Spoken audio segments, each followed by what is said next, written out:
नमस्कार दोस्तों, मोटिवेशनल वे चैनल में आपका स्वागत है।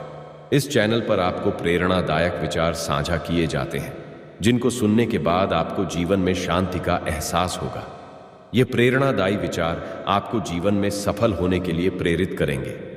अगर अभी तक आपने हमारे चैनल को सब्सक्राइब नहीं किया है तो प्लीज हमारे चैनल को सब्सक्राइब कर लीजिए, जिससे समय समय पर आपको ऐसे ही प्रेरणादायक विचार मिलते रहे। भगवान श्री कृष्ण के चमत्कार और लीलाओं के बारे में कौन नहीं जानता है।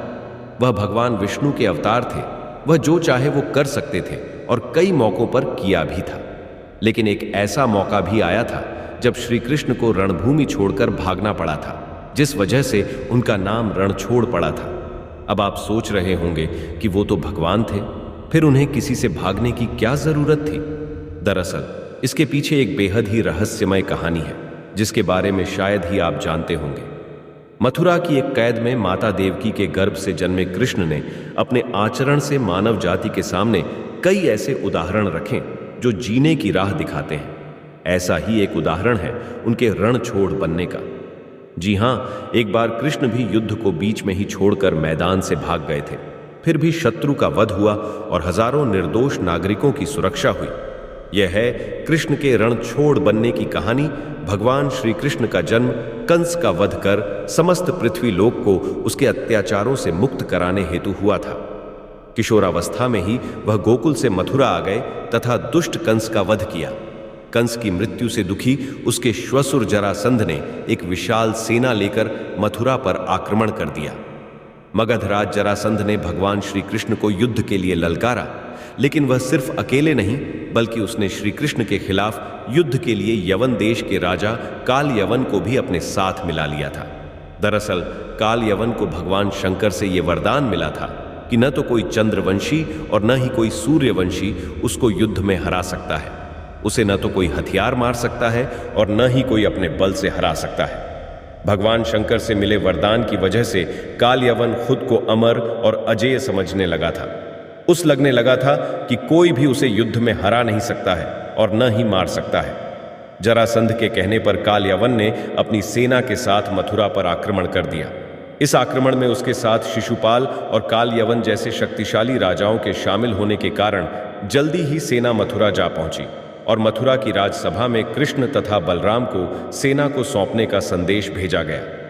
इस युद्ध को टालने तथा मथुरा के निर्दोष नागरिकों को बचाने के लिए कृष्ण ने रातों रात वहां से सैकड़ों किलोमीटर दूर समुद्र में एक नई नगरी द्वारिका का निर्माण करवाया।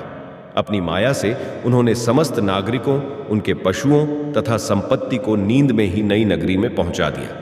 अगले दिन सूर्योदय के समय कृष्ण तथा बलराम जरासंध की सेना के सामने जा पहुंचे और उसे लड़ने के लिए चुनौती दी। जैसे ही जरासंध और दूसरे राजाओं ने कृष्ण को मारने के लिए शस्त्र उठाए, दोनों भाई भागने लगे, क्योंकि श्री कृष्ण जानते थे कि काल यवन को वो अपने बल से मार नहीं सकते हैं और न ही उनका सुदर्शन चक्र उसका कुछ बिगाड़ सकता है। इसलिए वो रणभूमि छोड़कर भाग गए और एक अंधेरी गुफा में पहुंच गए। कुछ ही देर में दोनों भाई बहुत आगे निकल गए और उनके पीछे केवल मात्र काल यवन रह गया। उसे देवताओं ने वरदान दिया था कि उसकी हत्या किसी अस्त्र या शस्त्र से नहीं होगी। ऐसे में वह निर्भीक था और लगातार कृष्ण का पीछा करते करते एक गुफा में जा पहुंचा। श्री कृष्ण जिस गुफा में जाकर छुपे हुए थे उसमें पहले से ही इक्ष्वाकु नरेश मानधाता के पुत्र और दक्षिण कोसल के राजा मुचकुंद गहरी नींद में सोए हुए थे। दरअसल उन्होंने असुरों से युद्ध कर देवताओं को जीत दिलाई थी। लगातार कई दिनों तक युद्ध करने की वजह से वह थक गए थे, इसलिए भगवान इंद्र ने उनसे सोने का आग्रह किया और उन्हें एक वरदान भी दिया, जिसके मुताबिक जो कोई भी उन्हें नींद से जगाएगा वह जलकर भस्म हो जाएगा। वहां पहुंचकर कृष्ण ने सोए हुए मुचकुंद पर अपना पीतांबर डाल दिया और स्वयं छिप गए। राजा मुचकुंद को मिले वरदान की बात श्री कृष्ण को पता थी, इसलिए वो काल यवन को अपने पीछे पीछे उस गुफा तक ले आए जहां राजा मुचकुंद सोए हुए थे। श्री कृष्ण ने काल यवन को भ्रमित करने के लिए अपना पीतांबर राजा मुचकुंद के ऊपर डाल दिया। राजा मुचकुंद को देखकर काल यवन को लगा कि वह श्री कृष्ण ही हैं और उससे डरकर अंधेरी गुफा में छुपकर सो गए हैं। इसलिए उसने श्री कृष्ण समझकर राजा मुचकुंद को ही नींद से उठा दिया। अब राजा मुचकुंद जैसे ही नींद से उठे, काल यवन वहीं जलकर भस्म हो गया। तत्पश्चात कृष्ण ने राजा मुचुकुंद को अपने चतुर्भुज स्वरूप में दर्शन दिए और उन्हें मोक्ष पाने का वरदान दिया। असल में यह भगवान श्री कृष्ण की ही एक लीला थी। उन्होंने महाभारत के युद्ध में गीता का उपदेश देते हुए कहा भी था कि सृष्टि में जो कुछ भी होता है उन्हीं की इच्छा से होता है, तो जाहिर है काल यवन का अंत भी उन्हीं की इच्छा से हुआ था।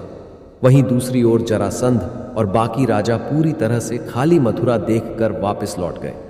कृष्ण चाहते तो स्वयं भी काल यवन और अन्य अधर्मी राजाओं का वध कर सकते थे, परंतु देवताओं के दिए वरदान का मान रखने के लिए ही उन्होंने काल यवन को राजा मुचकुंद के हाथों मरवाया। इसी तरह बाद में जरासंध का वध पांडुपुत्र भीम के हाथों करवाकर भूधरा का भार कम किया। इस कहानी के बाद कृष्ण के नाम के साथ हमेशा के लिए रण जोड़ दिया। कृष्ण की इस कहानी से सीख मिलती है कि अनावश्यक ताकत का प्रदर्शन नहीं कर बुद्धि बल से काम लेना चाहिए। इस तरह हम अपनी शक्ति को खर्च होने से रोक सकते हैं और बड़े से बड़े संकट का भी सामना कर सकते हैं।